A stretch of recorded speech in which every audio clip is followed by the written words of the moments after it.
Hello বন্ধুরা, দেখেন তো কে এটা, চেনা যায় নাকি? এটা হচ্ছে আমাদের সায়ান বাবু। সে কোথায় বসে আছে আপনারা বলতে পারবেন? পারবেন না, তাই তো? এই যে দেখেন, দেখেন সে এখন কোথায়। এই যে দোলনা, এটা হচ্ছে আমাদের আনিশা বাবুর দোলনা। আমরা অনেক দিন ধরে এটাকে ফেলে রাখছিলাম। আজকে এটা টানানোর পরে সায়ান বাবু তো খুব মজা করে এটাতে শুয়ে থাকতেছে, কোনো বিরক্ত নাই, কিচ্ছু নাই। সে মনে করতেছে খুব আরামের জায়গা পায়ে গেছে। দেখুন কেমন করে সে বসে আছে, মুখ নোড়াচ্ছে কেমন। এই বাবা,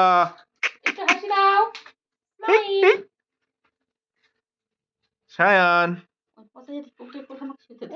হ্যাঁ, এই কি বাবা, আরে বাবা রে, দেখেন সে কি করে, চুপচাপ, একদম চুপচাপ, খুব আরামের জায়গা পায়ে গেছে। টাটা।